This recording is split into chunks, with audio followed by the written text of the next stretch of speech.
evening and welcome to our webinar on the neuroscience of change, why we fall off diets. We're so happy you could join us. I'm Marcia Hudnall. I'm the president and co-owner of Green Mountain at Fox Run. And we're a women's healthy weight residential center in Vermont. And more than 40 years ago, we pioneered the non-diet approach to healthy weight management. That's because we've known since our beginning that diets don't work, and we've spent the last 40 plus years helping women stop dieting and learn and practice how to truly take care of themselves. This webinar is part of Healthy Weight Week, which was a week that was founded 22 years ago as a way to help change the focus from weight to health, because we know very clearly that a focus on weight loss generally doesn't take people in the direction they want to go. The research shows that they generally end up gaining weight instead, and very often end up with poorer health also. We've got a wealth of activities, articles, infographics, and memes on our website celebrating Healthy Weight Week, and so we hope you'll check them out at www.fitwoman.com/healthy-weight-week. And if they resonate with you, share them with others. So to get on with the webinar, I'm pleased to introduce Carrie Anderson. Carrie is a doctor of behavioral health, is also a licensed professional counselor, and she is our emotional and binge eating specialist at Green Mountain. Carrie's been working with disordered eating and eating disorders for 23 years now, and she's got a particular emphasis on emotional and binge eating. And this is a very big issue among a large percentage of the women who come to us, and the reasons are several, but among them certainly is the struggle with food, eating, and body that dieting does set up. So welcome to the webinar. We hope it will help you better understand the underlying factors that lead to the struggles with eating, emotions, and weight, and how to better manage these issues. So I'll turn the program over to you now, Carrie. I have a heart for women who struggle with the effects of chronic dieting, emotional and binge eating. I need to clarify, though, I am not a neuroscientist, but I know enough about the basics to validate that diets don't work and what is working. So tonight, here's my outline. We're going to look at a little bit of the basics of the brain. We're going to look at the problem with diets, the problem with change, and the healing pathway. So here's the brain. It's about 2.8 pounds, 100 billion neurons or nerve cells. But the brain is a little bit like a mountaintop with snow caps. Let me explain. I grew up in the Cascades of Washington State and then spent about 28 years in the Southwest, and I was not around snow. And now, whoops, let me pull this back. And now I am back in Vermont where there's snow. I look out a window during the day out to another snow-capped mountain. Now in the spring, I know that the snow is going to melt. And I asked myself, where's the snow or the water going to know where to go when it melts? So thinking about this, it will go in the path of least resistance. It will find the place where it's gone before. And those crevices will turn into little creeks and waterfalls and down to the rivers and eventually and so on and so on. And our brain is made up of all these rivers, if you will, that keep wearing and wearing these deep crevices, and these are the pathways.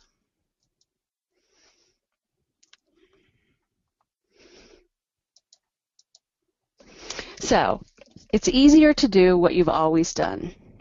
We're hardwired for the ease of survival, and most of us operate on automatic pilot. And so, we also need to remember that this is really about survival. If we don't have to think about something before we do it, we're more likely to survive. The other thing that's interesting that we'll find more about is that actually our default setting in our brain is to be negative and fearful. And that also keeps us alive because we're always scanning of what could go wrong. And so think about, these are the defaults of the automatic pilot of our brain. Now, in the brain, we have chemical messengers, and they're the neurotransmitters. And these neurotransmitters, these neurochemicals flow, and those flows become pathways or neural pathways. And that's our automatic pilot mechanism. But the wonderful thing about the brain is that it can adapt and reorganize and change. And that's called neuroplasticity. So let's look at the brain's frontal lobes. The frontal lobes is what makes us in charge. It's our executive functioning, our organizing and prioritizing, decision making. This is what can help us to make a decision and to change what we've done before. Like if we come up to a place and we go, okay, do I do what I've always done before, or do I do something differently? We need to engage these frontal lobes in order to do that. But the brain's deep centers, these are our survival center. It regulates breathing and heart rate, sleep, hunger, sexual desire. And here's another thing that's really important. Remember I talked about that the default for us is these crude emotions like fear and negativity. That's where this resides. And this is really to keep us alive. But think about this, is if fear is stimulated, what happens is that we can't think in a more executive manner. We default to black and white thinking. We forget the big picture goals and values. Our best laid plans fall to the wayside. We have the inability to shift gears when we have a trigger or something that comes up that we weren't expecting. And in fact, this is the mechanism and the fear creates for ourselves: sabotage, denial, avoidance. A man named Dr. Edward Hallowell, you may have heard of him. He wrote many books on ADD, and he wrote a book called Worry Specialist, and he studied the brain, and he learned something that I found to be very interesting, and that in most work environments, in other types of situations where we have a lot of stimulus coming at us, we have something called brain overload, and he calls it attention deficit trait, or ADT. Anyway, the symptoms of this is distractibility, an inner frenzy, and impatience. I think I've experienced that before. And so what happens then also is that when we have stress and the brain, a hormone, cortisol, or a stress hormone, it also is released. Now that hormone increases our fear response, it impairs our memory, impairs our decision making, and decreases our attention. So the problem with diets, we have two things that are the problem with diets, and that is stress and what I call the zombie syndrome. That's a great picture. So diets and stress. Now, one of the things that happens when you go on a diet is that you have less food for coping, and I call that the deer in the headlights. Now what? You know, it really is quite disheartening when I'm sitting across from somebody and they start to think about what it is they're going to do if they gave up their emotional or binge eating. And this panic sets in, and that's what I call the deer in headlights, because what am I going to do now? So that creates stress, thinking about how we're going to manage that. The other thing is that you have less food, less often. So from a biological perspective, a systemic situation happens where we have low blood sugar, we can't think, and we become tired. Also, what happens is this triggers a fear of famine in the body, and then the body starts to resist. The other thing starts with diets is that we may have a lack of nutritional balance. So we have missing nutrients, and we need nutrients to produce these neurotransmitters. On a side note, when we're stressed out, we also tend to not sleep as well. And getting into the deeper realms of sleep is when most of our neurotransmitters are created, such as serotonin. So this really has this a greater influence on all the different systems of the body. So let's talk about cortisol, stress, and weight. It really interferes with the being able to maintain a healthy weight. It tends to store fat for survival, because remember, this is survival mode, and it's saying what's wrong, what's going to go wrong. If anything can go wrong, it's going to go wrong. Those are the types of things that the body in the survival mode does. The other thing that creates stress is when we focus on the weight loss. Remember, you can directly change your thinking and your behavior, but you can't directly change the number on the scale. Let me give you an example of something that might happen that creates stress. Oftentimes what will happen is that you're making some good decisions, your behaviors have changed, and you're feeling really great. And then you get on this piece of metal, right, that weighs your gravity, and it tells you that you're up a pound. Now immediately you're stressed. You're upset, you're angry, emotional, things go on. Cortisol starts to be produced, okay, because it has nothing to do with what you've been doing and how you've been feeling. Also, let's talk about stress and fear. I mentioned this before, that our brains are wired for survival, so any perceived threat is met with resistance. Now that fear shuts down our ability to think, and we react out of impulse. Now I want to go back up to that word perceived, because what happens is that this perceived threat or this perceived loss or deprivation is really important, because from an emotional perspective, you might not even be deficient in calories or be deficient in nutrients. But just the very fact that you go on diets, especially if you've been on diets before, you have this feeling or this emotional feeling that you're going to have loss. Now, this perception is met with an emotional reaction, a fear of not getting enough, and then you raise up your stress level, and then what happens is you default into the fear mechanisms of the brain. So with the perceived fear of deprivation, we activate the fear of not getting enough. It's emotional, it's not rational. Then what happens is when we have this emotional eating situation that might be going on, we might be turning to food or whatnot, we might then turn to isolations. Now, it's interesting studies that have been shown that the more isolated we are, the more stressed out we become. And this whole sense of human connection, it really makes our executive functioning hum, right? But then if we isolate ourselves, what happens is that we default into those fear-based parts of the brain. It's interesting. So fostering connections reduces fear and promotes brain power. Now I want to talk about emotional eating for a moment. It says everyone eats emotionally once in a while. It's part of normal eating. Trying to manage stress, though, with this food creates more stress.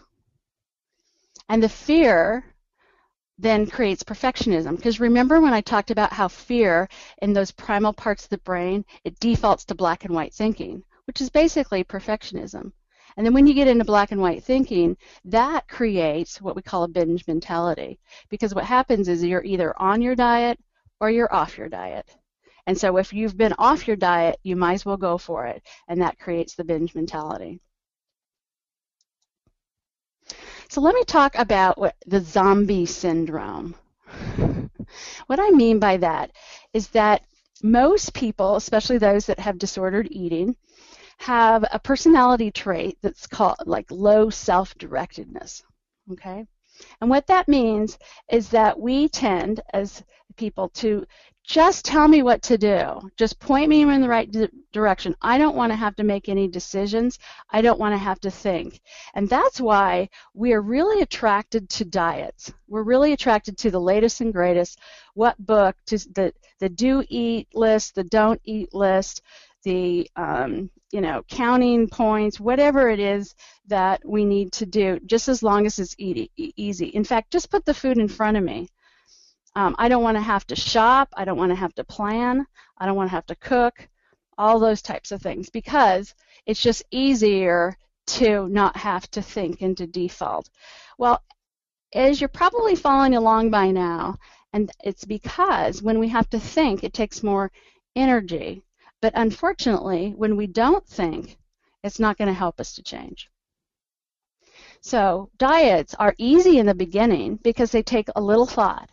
But it actually gets harder and harder because we lose our ability to fight against our default setting, which is our automatic pilot, which is what we've always done before. Okay? But changing the way we think is hard in the beginning, but it gets easier and easier because we are changing our default setting. Let's talk for a moment about evenings and night eating. The first thing I want to say about this is, of course. And now that we know that when we're tired, we shift out of our executive functioning and we move into automatic pilot because our brain is tired and we are stressed out and we've been overstimulated. And so the time that we're the most vulnerable is in the evenings and night. And so that's why we don't have the ability to think in our executive frontal lobe and make those decisions. It's the most vulnerable time. So one of the things that we do here at Green Mountain and in some of the groups that I've led before as well, and that is if we can learn to calm ourselves down and transition with mindfulness, okay, that we really have learned to get to this place before we even are approached with decision making with food, we'll have a better time with that. The other thing is that we must be prepared with distraction, boundaries, and a new routine. And so one of the things that I always tell people about mindfulness is that we can't always be mindful. Sometimes our brain's tired, okay? So sometimes when we get approached with situations where we have to think too hard, that we learn to just leave, right? That we might distract ourselves with something else for a little while. We might have a plan or a new routine that instead of being around my triggers and whatnot, then I'm going to go to a different room in the house. I might set some speed bumps or boundaries for myself so that when and if I get into an automatic pilot, it's not so easy to make those poor decisions. So let's review the diet cycle. Okay, people are stressed out because they don't like their bodies and they want to lose weight. Okay, or they don't feel good. So they go on a diet and they get more stressed out. Okay, and then when they get more stressed out, they go into automatic pilot and they make some poor decisions that they hadn't planned on, and then they get more stressed out, and so then they emotionally eat because they're upset. And then they get upset and stressed out, and so they decide to go on another diet. So diets are just really like a whole bunch of stress. Okay, so now we're moving into the third part of this webinar tonight. The problem with change. And the problem with change is that it requires retraining the brain. It requires retraining new habits, and that involves having to pay attention, especially to the cues, to create anticipation, which is mental preparation, reward, which is finding pleasure, and practice, which is habituation. So again, as we retrain the brain with habits, okay, it takes a lot of attention. It takes mental preparation. It means trying to find new ways to reward or create pleasure and practice habituation. So with a habit, we always have a cue that prompts a behavior and a reward. Now again, when we have a habit, it's usually unconscious, and so we may not even be aware that this is going on. But this is the way that a habit is created. Now, the good news is, remember I talked about neuroplasticity?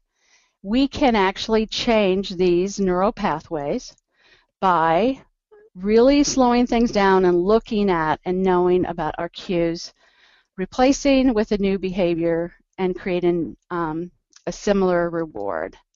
So let's first start with knowing your cues. So part of this is really learning your triggers. Okay, so it's having to pay attention to what is going on in the environment, emotionally and physically, that may be prompting me to go into automatic pilot. Okay, now the brain is always scanning for these cues. It readies the brain to move into a neural pathway or habituation. Okay, so it's looking, the brain is scanning for this. Even if you don't recognize the triggers, the brain is looking for them. And so let's think about this for a moment. Environmental cues or triggers. Now, for many, maybe getting in a car might be a trigger, and that automatically when they get in the car, they might think, I'm going to eat. A trigger might be an environmental trigger, or going down a certain street and knowing that there's a McDonald's or there's another fast food restaurant on that street. Okay, immediately it cues up the trigger. Now, as soon as the brain is scanning and is looking for that cue, it starts this whole craving process because it's already thinking about the reward. Okay, it moves very quickly and goes, okay, cue, that really brings me a lot of pleasure, and so it starts to pull you in that direction. Another trigger situation might be walking into your home after work, certain times of day. It might be just being tired, a physical trigger. It might be, we might have other physical triggers. Some people eat when they have physical discomfort, like pain, or they might have even hunger can be a trigger for us. And so be thinking about all these types of emotional types of triggers. Could be just every time I get stressed. Those are things but being more specific about what types of things might create stress. Like something falling off your desk during a webinar. Okay, so now we've got cravings. And so remember that the cue will create this craving. So the brain is scanning and it's going, okay, I want that. Okay, that would be this craving. And I want you to know that they're so powerful that our brain clings to them to the exclusion of common sense. Sometimes, when you think of addiction or cravings, you go, why does that person do that? They're destroying their life. I can't believe that they would still do that.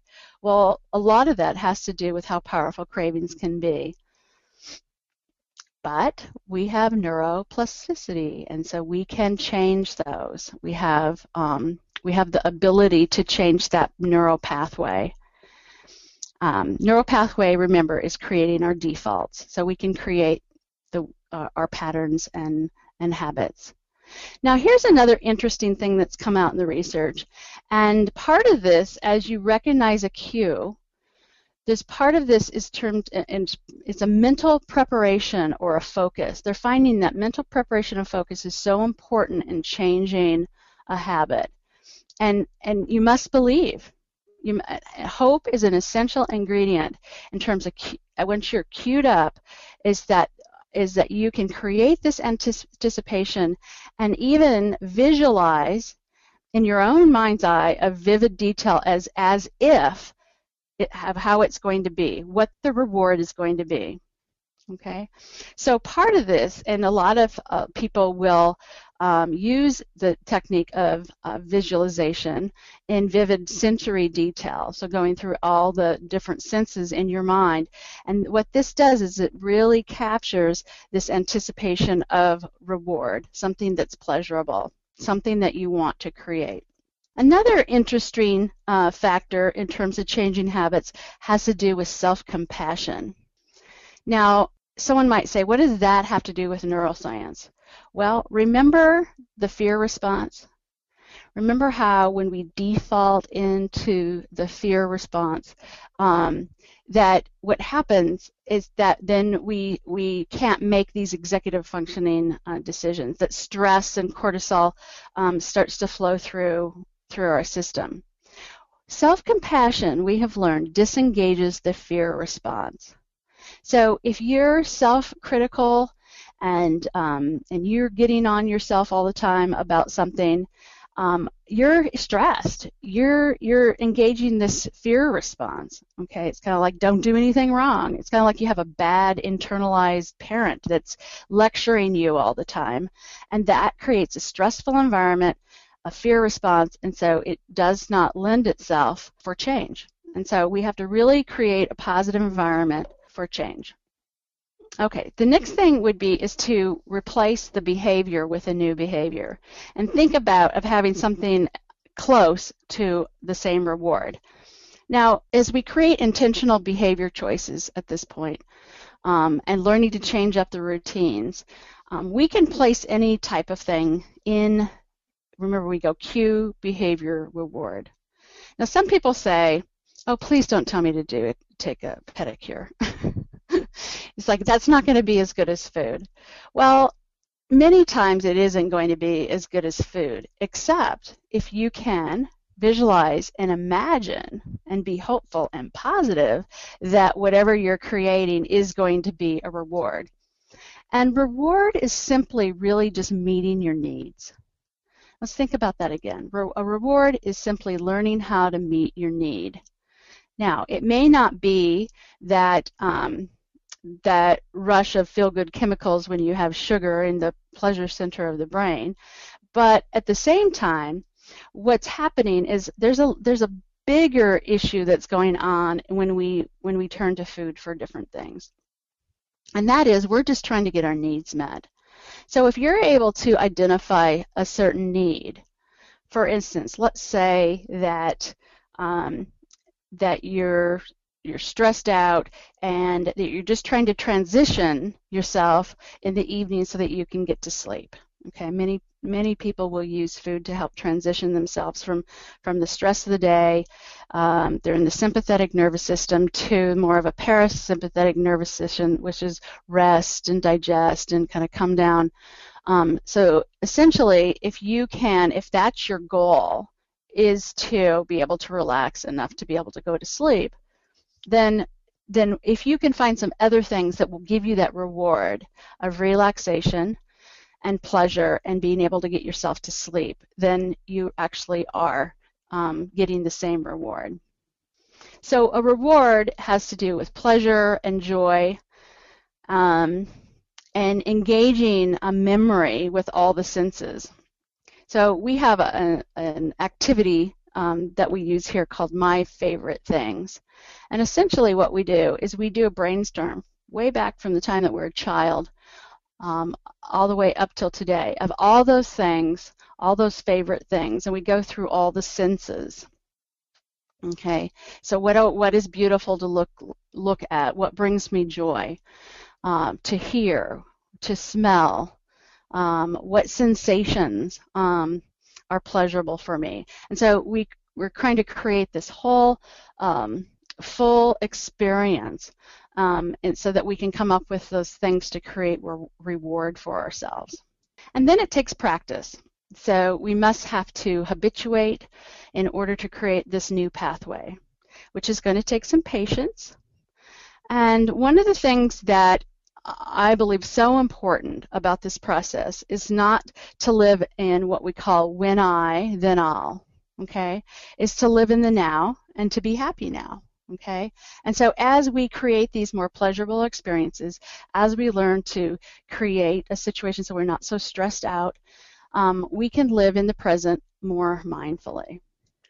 So let me go into some detail as I close here on what we call the healing pathway. So given everything that we've just learned about the brain and about diets and about change, okay? So we're going to put everything together now, and we're going to look at what the healing pathway may need to be comprised of. So we need to really be focused on decreasing stress. in any way that we can. We need to increase our emotional resilience, okay? And we need to learn how to be mindful, because this is the pause so that we can engage and recognize our cues, right? And we engage our frontal lobe so that we can make a different choice intentionally, okay? And then so that we can then be rewarded. That we have what we call essential self-care, that we create some motivation from within, and that we surround ourselves with a community of hope. So decreasing stress. I had mentioned Dr. Holloway before, and these are some of the things that those that have what they call the brain overload, what he suggests, and he's been researching this for some time. He says decreasing your distractions. And I know this is very hard for us to do, especially in the age of technology, but we need to have what we call downtime, non-tech time, turning off the bells and whistles. We may not think that it's creating stress, but on a low level, on a kind of an ongoing, what it's doing is it's having us come out of our focus, and we get distracted all throughout the day, just even a bell or a vibration or something like that. And then what happens is that this is part of that brain overload, is that sometimes it just gets to be too much. Also learning to manage time. So actually putting into your day time for thinking and planning and time to just be. Something that I hear over and over from the women that I work with, and they say that I just don't have any me time. In fact, maybe my overeating or binge time is really a way to carve out me time. And so really being proactive and intentional with this, of learning too that it's really about survival, if we think about it. On this level that we've been explaining tonight, and is that we create and carve out that much time. Creating safe spaces. And this means that we get overstimulated by all the clutter and and we create a safer space of this sensory experience. So it's the same as, it's amazing how much a space that's clear, you know, they had this process of feng shui before. It really has a great deal of credibility, in the sense that the more clutter we have, the more the overload that we have. And so creating safe spaces that have a really wonderful sensory experience, that we can be soothed and calmed by having some of the favorite things to look at, to hear, to smell, and the sensation. Increasing emotional resilience. We want to foster positive emotions and manage negative emotions, and this might involve a good therapist. Frequent connection with people you like. Hollowell did some research that showed that the face-to-face validation is important. In fact, he says every 4 to 6 hours we need to have face-to-face validation from somebody that we like and are safe people. And so I know that oftentimes we live in isolation, or that we're surrounded by people that stress us out. And then lastly is creating meaning, recognizing our spiritual hungers and our connections to look deeper into our purpose. So just a review of mindfulness here. The mindfulness, the definition by John Kabat-Zinn, the ability to be aware of your thoughts, emotions, physical sensations, and actions in the present moment without judging or criticizing yourself or your experience. These mindfulness-based approaches provide us with a heightened ability to just simply observe our feelings and experiences. And here we go, here's the executive functioning, taking charge of decisions and disengaging our automatic reactivity. It cultivates a wiser and more balanced relationship with yourself, your eating, and your body. Mindfulness disengages fear and anxiety by staying present. By staying present. Do you know that fear and anxiety are mostly about what's going to happen, something that is future-oriented? So just mindfulness in itself will disengage fear. It cultivates an environment of self-compassion by disengaging judgment, and this allows a safe environment to change. And lastly, mindfulness allows us to fully embrace a new behavior with a sensory reward for reinforcing a new neural pathway. So anytime that we have changed a behavior and we have a different outcome, in that moment, mindfulness is so important so that we can pause, take a moment, and breathe it in and recognize what this feels like, what am I seeing, what am I hearing, so that we can imprint this sensory memory of pleasure as reward. Like, this feels good.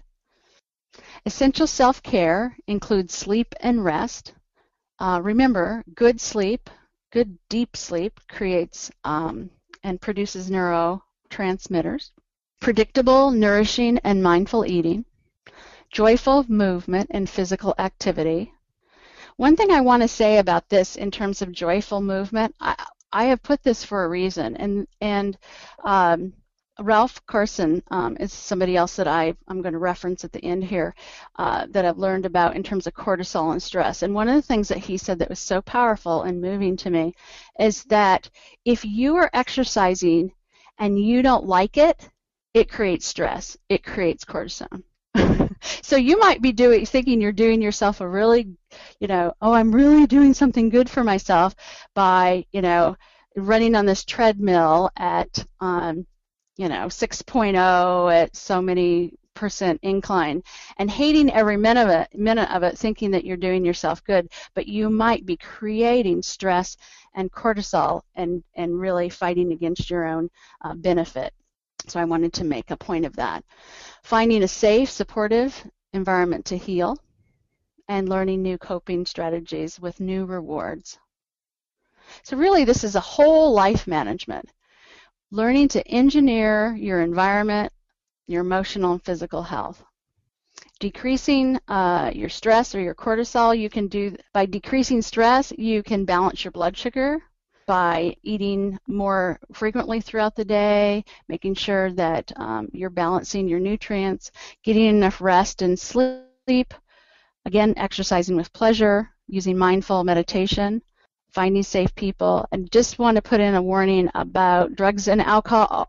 Alcohol, in fact, in the moment will create pleasure, but just wanted to warn you that it will create stress in the body in the long run. So learning to push that pause button, creating space without stress, notice and intentionally choose, meditate on positive outcomes, and take it in with the senses to seal the memory. Having an internal focus is really important. This creates calm and safety, the self-compassion without criticism, meditating on what you want to create, and visualizing a picture with sensory stimulation. Intrinsic motivation. It's another thing that has been studied, and it shows that external rewards, such as weight loss, or I'll get to this X, Y, and Z goal of getting so many points, and then in a day, and I'll do this, and I'll give you so much money if you lose so many pounds. And we've all been around these types of situations where we're trying to have this external reward. But it's been proven that these decisions for making a lasting change have to come from an internal motivation of personal value, that it's emotional, it's not out of fear but of hope, that we're making autonomy, that we are autonomous in our decision making, and that we become confident in self. So not being the zombie dieter, meaning not looking to someone else to tell us what to do. A community of hope. This is so important about surrounding yourself with people that get you, that have a common experience and want the same thing that you do.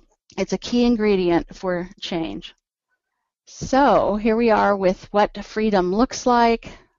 Wanted to mention here at Green Mountain that I have a couple programs that I have helped develop, and working with the therapist here. The Pathway Series, which is a small group process to look deeper into our behaviors as part of the regular Green Mountain stay. And then we have a binge and emotional eating intensive weekend that's coming up in the first weekend in March. Here are some of the resources. that I mentioned to you throughout this webinar. And so I want to just stop here to see if we have any questions. The amygdala is it's part of that primal center, the emotional center, deep center of the brain. Isolation. So is that part of why so much binging is done in secret, private, and isolation? Well, I think that isolation is because of the shame, essentially, that we hold, that we don't want anybody to know that we're eating this way. We feel humiliated. And so I think that's why there's so much isolation. But my point that I was trying to make about it is that it's our natural tendency to do that, but what that does is that we know now that it creates more stress for us, and that then it starts to work against our change process. So as much as and that's why these communities of hope, or people that we can get together, that all share a common experience that we have, that understand they go through the same thing, and that they can also help with the focus on the positive hope. Okay, someone wants to see the resources again. I mentioned Ralph Carson, the Brain Fix. What's the matter with your gray matter? It's really a great layman's book on, and really it talks about recovery. The Power of Habit, this is a bestseller, Why We Do What We Do in Life and Business. And then this is just one reference of Edward Hallowell that I got some of this information, and this was actually an article written that was called Overloaded Circuits, which is in Harvard's Business Review's 10 must-reads on managing yourself. But if you Googled Edward Hallowell, you'll see he's published many, many books, and most notably on ADD and worry. What is a good place to start with clients for stress reduction? Centering with the breath. We always start with breathing. Breathing is one of the most primal and natural things that we do, and it will calm us. And so I always start with what we call mindful breathing, and teach all my clients how to do that. And actually, if you do something called four-square breathing, it's a cycle of breathing where by the time you get done with the cycle, you're usually de-escalated and down to a place of, and then we use the my favorite things. We look for using the senses to be able to manage your own physical and emotional states.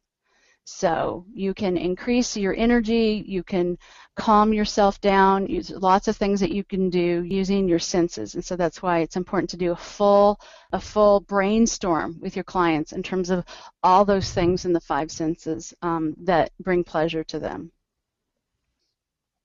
Can you suggest some real alternatives to food treats that will help change the undesirable behavior of emotional eating?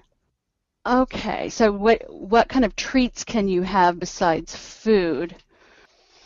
Well, again, I think that where we try to teach people is to try to find the true need, and at that point, what's just one thing that I could do to meet that need, and then start using things in that direction. So, for instance, if you are feeling lonely, and this is kind of just a real simple one, if you're feeling, oh, here we have one, loneliness. Okay, let's go right into that one.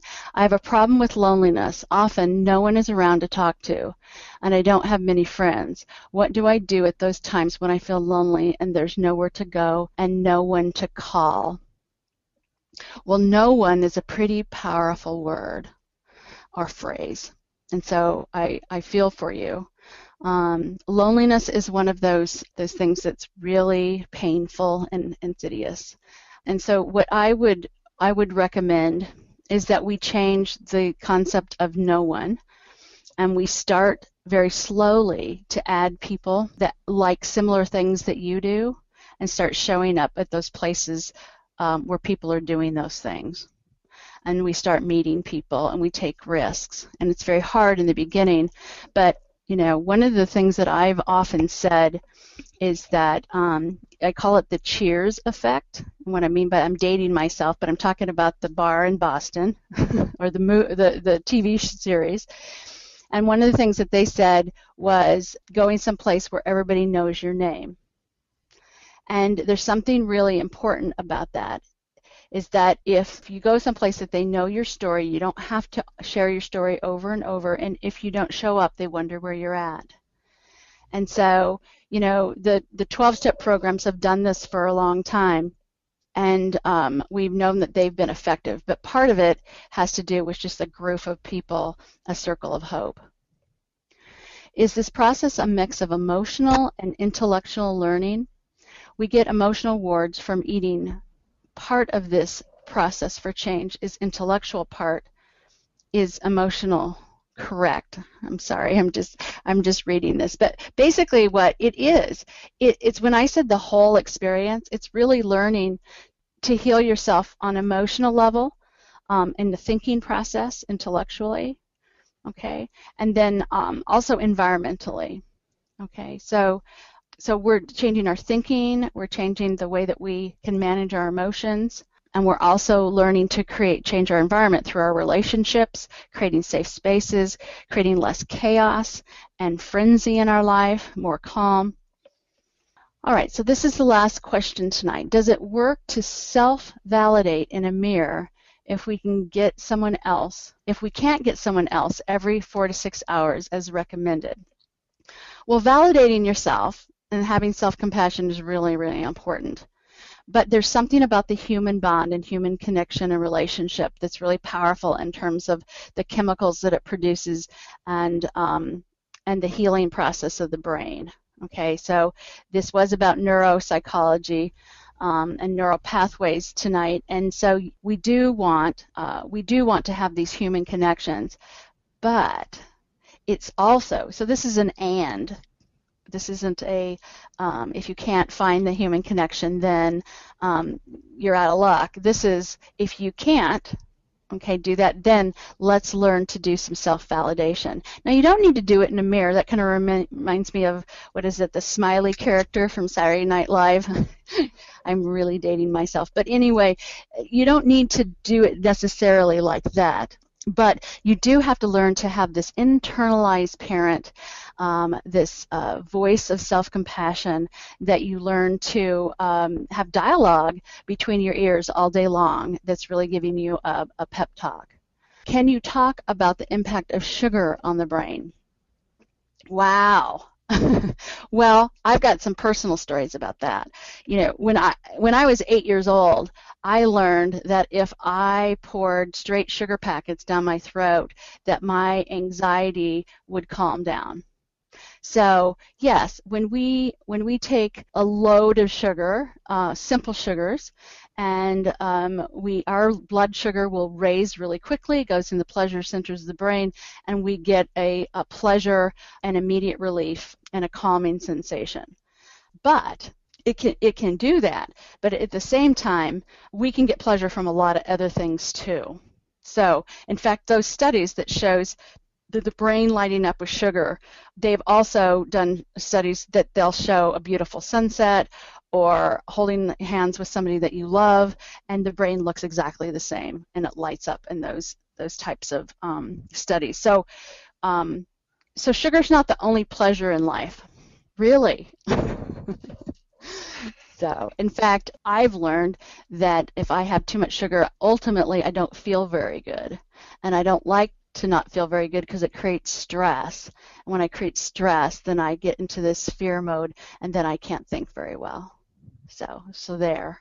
Okay, well, I'm going to turn this over to Marcia, and she's going to say a few words before we close. And thank you so much for hanging in there with me and listening. We had a few little hiccups, but all in all, I really hope that you enjoyed this material. Marcia? Thank you, Carrie.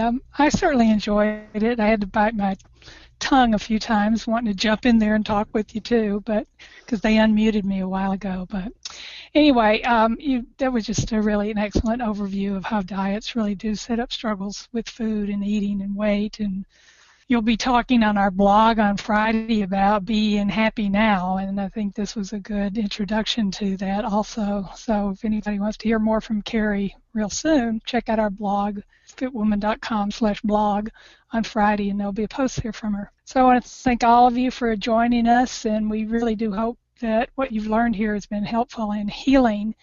As I said at the beginning of the webinar, for over 40 years, our program at Green Mountain at Fox Run, it really has transformed the lives of thousands of women who struggle with eating and weight, and that is because of the approach, the essential approach of moving away from diets and learning how to truly take care of yourself. And we invite you to learn more about our program, and you can always ask us any questions. You can email Carrie directly, or you can email me at marsha@fitwoman.com or info@fitwoman.com. We also hope you'll pass on the word about the webinar. As Carrie said, it'll be recorded and it'll be housed on our website within a couple of days, and we're going to be offering additional webinars this year. Thanks for joining us, and good night, and have a happy, healthy weight week.